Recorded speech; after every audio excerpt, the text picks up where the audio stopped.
Good morning, everybody. It's Sunday. It's a quiet morning.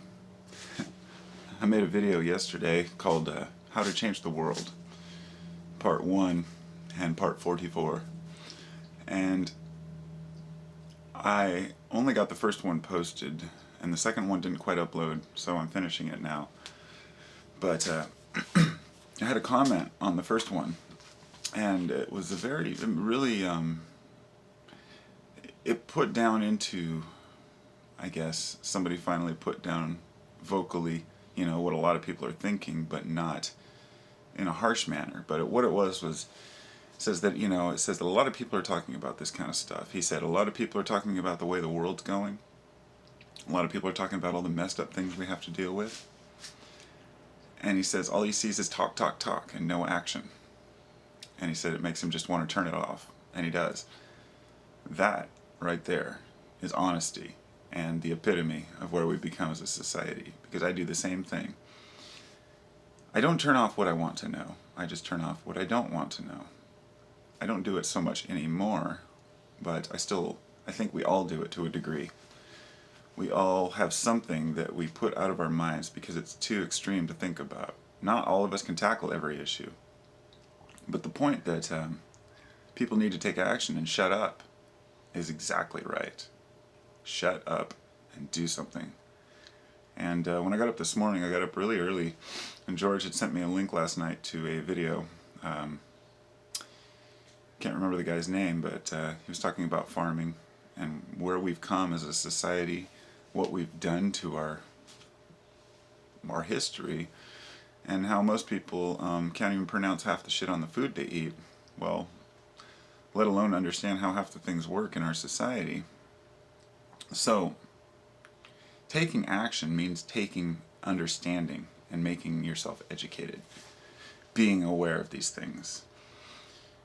There are certain factors to everyday life, things as mundane as lawns, and that was something that the guy mentioned too, and it's something that's always bugged me, is people have lawns in their house, or around their house. I hope people don't have lawns in their house, but I'm sure somebody does.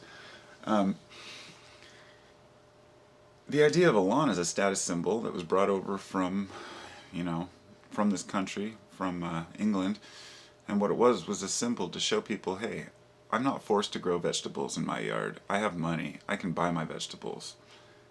I can grow grass, totally useless grass. That was the reason why lawns were created. It was to show a status. In America, we struggle to keep our lawns green. I'm not one of them. My lawn's destroyed. I won't even show you. But every year I think about maybe I'll reseed it. Why? A couple years ago I dug up half my yard, turned it into a garden. Now, even the small decisions we make, like what seeds are you going to use? Sure, we can go down to the store and buy seeds. Or you can buy organic seeds online, do the right thing, get it from a reputable company. When I went to buy fertilizer the other day, I could have spent a quarter of the price on regular fossil fuel fertilizer. I chose to buy the organic stuff. It stinks, it smells like poo, but it's organic. And it's way expensive, but it's organic. Those are the little decisions that we make. That's taking action. Those are the little things that we do. But the reason why I brought up the lawn is because most people aren't aware of where lawns came from. It's just the thing, the American lawn, the picket fence. These are all programs, social programs, that are put into our minds by society. And the human mind is a very corruptible thing. It's easy for us to forget that we have to put effort into what we do, what we eat, how we act, and our own behaviors. We're all responsible, every one of us. And it leads me to kind of the idea of this video, which is that a lot of people say, well, I can't afford to do that. I can't afford to eat right. I can't afford to buy organic food. Every person I've ever talked to about food and just day-to-day life say, yeah, I try to eat healthier, and try to eat this, and they'll say, I can't, it's just too expensive. And what they mean by that is, it takes too much up of my time. I have to actually go pick these vegetables, then I have to shuck them, clean them, cook them, store them. And that is not an excuse, because if we really look at where this time that we're trying to save is going, I think we can all pretty much agree that the time that we're trying to save by making quicker meals is so we can watch more television, or so we can spend more time having fun. And life is not for having fun. And that sounds a little bit crude, but it's the truth. That life is not, we're not here to just go have a blast. Having a blast has to have a balance. And there are going to be bad times. And I think a lot of folks don't want to embrace those bad times. So we grasp onto something to make us happy again. We save all this money. We don't have enough money to buy these good foods. We don't have enough money to shop at places that we know make garments that are made by well-paid individuals that are paid properly, not overpaid, not some Abercrombie bullshit. You don't need to be wearing a name brand, but you have to be, and that's one thing that really bothers me, is people that wear those Aeropostale shirts or the Hollister pants. Really? I mean, is that really what's important to you? Is to have people know that you spent extra money on your clothes? You're associating yourself with a company that is banking off of your loss, and you're supporting them. It's just never really I never understood it, and I think that most people just haven't thought it through. It's an image thing. It's other people wanting other people to see us in a certain light, but we realize that the only people that see us that way are people who are just as shallow and ignorant. No offense. I know there are people out there watching this who probably say, "Hey, fuck you. I have a Hollister shirt on or something." Well, wearing clothes is fine, but if you're wearing it, if you make sure that your label shows, then that's showing that you're trying to program yourself to fit into a certain group. Now, not just clothes, but food. This is why I'm saying this, is because people say, I can't afford to eat right. I can't afford to do the right thing. You can, but we choose to spend extra money on clothes that are too expensive, on cheap food that we can produce easily, and it's not just the harm we're doing to ourselves. A lot of folks say, well, I can eat what I want. This is my life, and I can choose to eat what I want, and I'll do what I want. It's my body. That's true, but when you're buying these things, you're supporting the system for your children to continue to make the same mistakes. It's hard to teach kids to eat right these days when you have McDonald's and Burger King pushing all their garbage in everyone's face. I haven't seen a commercial in about a year because I don't have cable. I don't have television. We do watch Netflix, and I have my computer hooked up. But usually while the TV's going, it's educational programming. And there was a time when TV was really hated in the 90s. Kill your television, stickers were everywhere. And the whole thing about that was that back then television programming was garbage. It was all garbage. There was nothing to benefit from it. It was all Alf and fucking Smurfs and just junk, I love Smurfs. But over time, Discovery Channel came out and started coming out with educational programming. I have to say they've faltered and fallen behind, and they're totally junk now. But what it did was it paved the way to show that there are groups of people who want education, who are yearning to know what they're eating, what they're drinking, what's in their environment. And so the internet took over like wildfire. So now having a television on doesn't necessarily mean you're a TV watcher. It means that you could be educating yourself as well. And that's what I usually do. I watch educational programming. So by doing that, it gives me a better grasp on how to, the mistakes I'm making. Because my whole life is about making corrections to mistakes that I have. It's a lifelong battle. It's not something that you conquer in a daytime. Definitely not something you conquer in a year or even 10 years. It's a lifelong journey. And I think every one of these, every person out there who's listening to this has probably made some major change in their life that they've tried, whether it was quitting smoking, starting to eat healthy, exercise, go to the gym, all these things. And I bet every single person has faltered at that, because I know I have every time. And that's okay. Can't hate ourselves. We can't say, oh, well, I've tried that, it didn't work. Now, how many times have you talked to a person that smokes, if you're a smoker even, and say, oh man, I really need to quit smoking, and they say, yeah, fuck it, I've tried, it's too hard. I find it happens more with women. I don't know why, but it seems like most men I meet want to quit smoking, but a lot of women just kind of push it out. And I'm not putting that as a sexist thing. That's just what I've observed. That women tend to say, nah, fuck it, I smoke, And I know deep down in their minds, they're thinking the same thing. I'm sure there are just plenty of women who want to quit smoking and plenty of men who are just as stubborn. So I'm not generalizing here. I'm just saying in my observation. Excuse me. So, what is my point? My point is that we have the choice to do the right thing all the time. And it's going to cost us. It's going to cost us. If you go out and dig up your yard tomorrow and plant a garden, your neighbors are going to look at you like, I don't know, trashy maybe? But perhaps a few of them may say, wow, I've always wanted to do that. And those are the ones. Those are the ones that we need to, I guess, get to, to show, to lead by example. And that was the point of my last two videos, was don't sit around waiting for the world to change around you. You have to lead by example. God damn it. It pisses me off because it's so easy to say. Yeah, lead by example. But it's goddamn hard. It's hard to get out there and to make your way, and then when a conversation comes up in a group, you're the odd man out.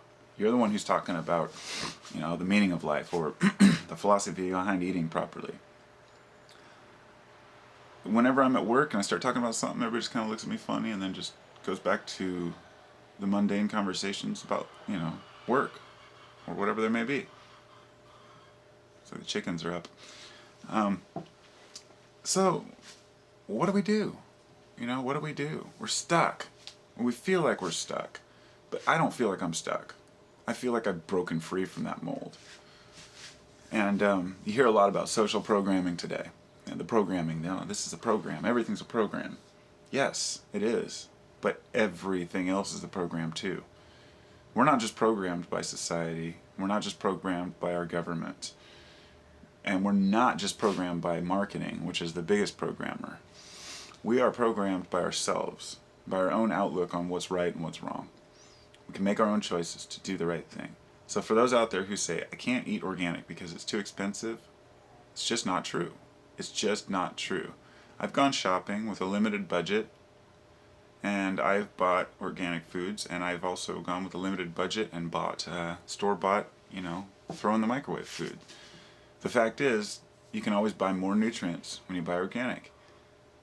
And it's a two-sided, it's a coin. There's one side of it, I guess it's not a coin. It just has two positive sides. There's no heads and tails. On one hand, eating organically helps you as a person, as an individual. And on the other hand, it helps society. Because not only are people seeing you buying that food and eating that food, but it's supporting the companies who produce organic foods. And that's the big issue. If people aren't out there buying this stuff, Monsanto's going to keep butt-fucking you. Butt-fucking you. I'm not kidding. That's exactly what's going on. This world is so lost in its value system that we don't even know how to behave anymore. It's almost like we're just moving along and just trying not to stir up the pot. Oh well, if I just go to work and do my thing and I don't cause any ruckus at work, and I come home and if my family's argumentative, maybe I'll just kind of back off, or if there's a major issue I need to confront, and then I'll just get really high and forget about it.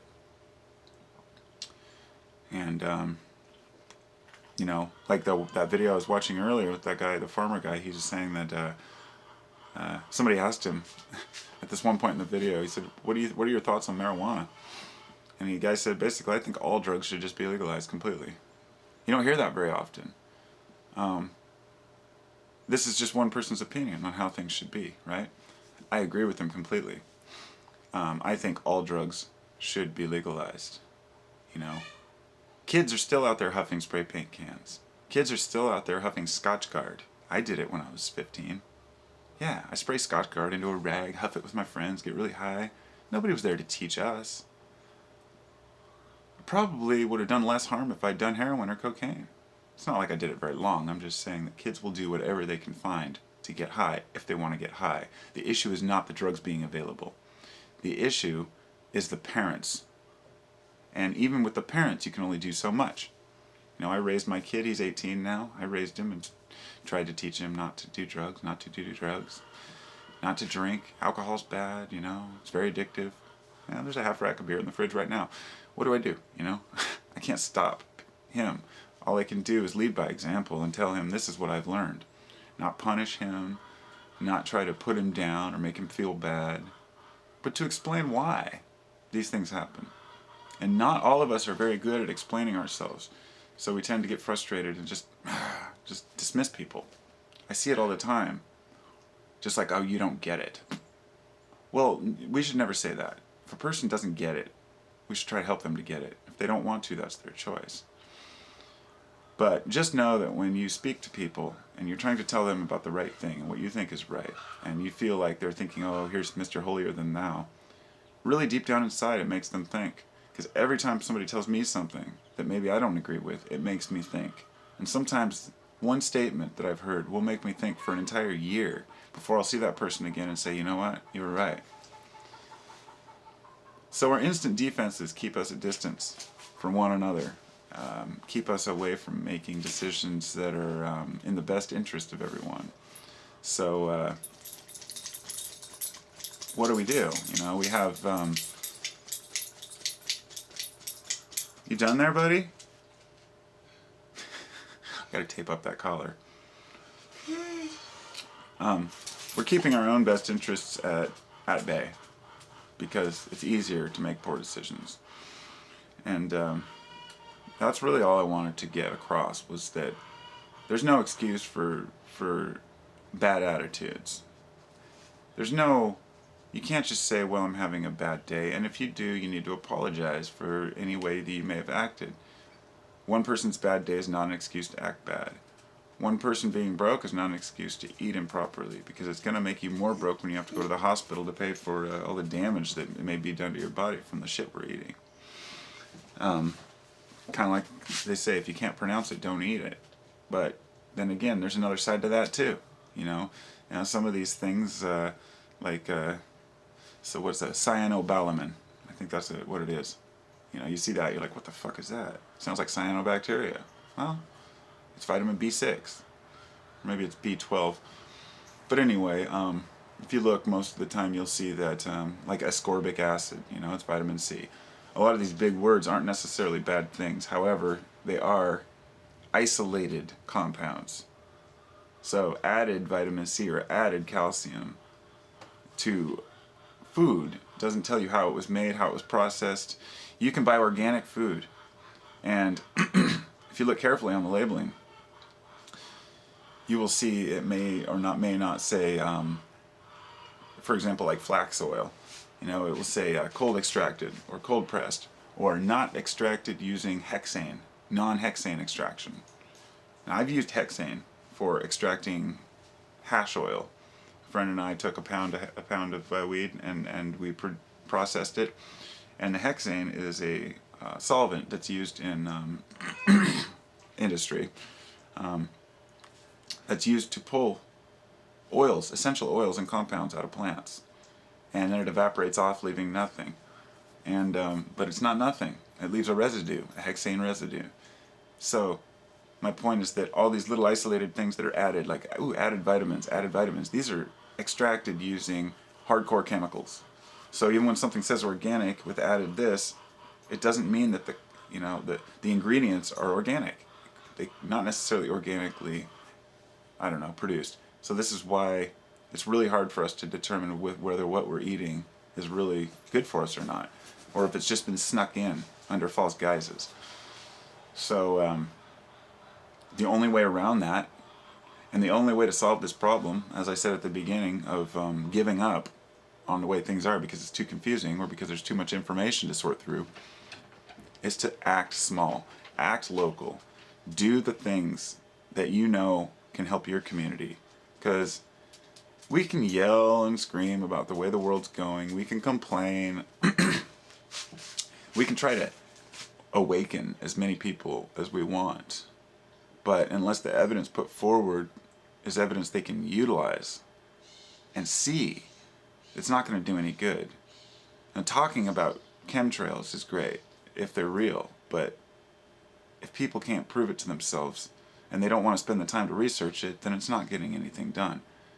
Rather than talking about it, how about go down and say, I don't know, become part of the movement, or I don't know. That's a bad example, perhaps. But if, for example, how about this one? You know, people say there's a new world order coming, that there's a one world government that's already in place, which is true, that's trying to basically enslave humanity, kill off the poor, and take everything for themselves. Well, you know, the average person is overwhelmed by hearing something like that. You know, people don't want to hear about this. You say New World Order or Illuminati and people just turn and just, I don't even want to go there. Not everyone, or a lot of people who are obsessed with it, but that's another thing you can tell people about. You just can't prove. So the only way to do that is to act locally. You can't convince people that the world is being run by a select group of individuals. And even if you can, what's the solution to that, you know? The big problems can only be tackled by the individuals on their own level. I know I've said that over and over, but it's true. Think globally, act locally is not just some stupid fucking green slogan. It's the way that people can get things done. Because I know that if everybody in my community cared about one another and tried to make a difference, then things would be a lot different. And if that's contagious, from one person to another, from one family to another, from one community to another, from one state to another. Look at Washington and Colorado legalizing pot. I never thought that would happen, but it did. I did think it would happen, but I mean, most people thought, oh, well, we're doomed. We're not as trapped as we think. And just to remember, while there is a one world government maybe trying to take over, you have to remember they need the working class in order to produce. And just at the same time, there are other secret societies, organizations who are trying to form a one world government out of peace in order to help humanity. They're pushed to the back burner, but not all these secret societies were designed to harm, because most people who have reached a certain state of enlightenment or awareness realize that only through helping others can they help themselves.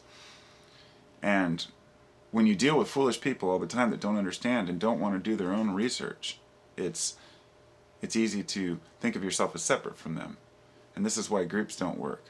But groups have members, and it makes people feel good. It makes them feel like they're doing a purpose, and if that's what works for them, that's fine. We need these advocate groups for food, for proper food. These are people who go in and actually do the research on the food.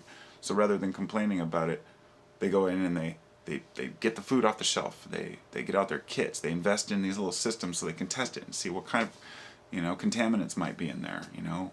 Go to the places where these foods are made. Go to the farmers who make the chickens for the chicken pot pies that you eat. Find out if these chickens are raised properly. Most of the time, if it's in the freezer, it's probably not that healthy. In the grocery, like fast, TV dinners and all that kind of stuff. But these are all choices that we can either ignore or take action on. And I'm just like the rest of you. I need to take more action, and I need to think about these things. Why did I dig up half my lawn and plant a garden? Why don't I plant the other half? Why don't I dig up my front lawn and plant a garden? Because we all have these levels of acceptance and tolerance, what we think is valid. Like, this is how far I'm going to go on this, and I won't break any further than that. Oh well, I've already given $1 to 3 homeless people. I'm not going to give one to this guy. That's a kind of a mundane thing, but doing enough good, finally we're set, right? And it's a lifelong thing. Every moment you wake up, you have to be aware. Stop thinking about the self. Stop thinking about the individual or the goals or aspirations of you, and realize that each person around you has these same goals and aspirations. And people aren't just a bunch of ignorant sheep, and that's something I've really had to come to terms with over the years. People are not stupid. Yeah, they're ignorant to an extent, ignorant of the facts, but it's not out of stupidity. It's out of the overwhelming things that we face as humans right now. But I think we make it more overwhelming than it has to be. I really do. I think that life can be very simple and very eloquent, and I don't see why. I guess I can't see how everyone can live that way. I know that there are always going to be pockets of society that have serious issues, but I've seen how the poorest people live in the world, and they live with smiles on their faces. I'm not talking about the destitute, destroyed places where fucking Monsanto comes in and destroys the water rights and forces them to grow crappy food, or to where they're put into poverty by big corporations. I'm talking about cultures who have not changed very much over thousands of years. The Bushmen, Australia. I don't know what they're like, but I've seen videos and they seem very happy. They seem very content. So it's not about what you have or what you do. It's about how you live. And each one of us knows that inside. So if I can part with anything, I guess I'll show you my garden again. Hasn't changed much. Take initiative, folks.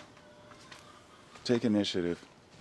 I know I sound like I'm talking out my ass half the time, and that's fine. I don't care. I'll keep doing this over and over and over.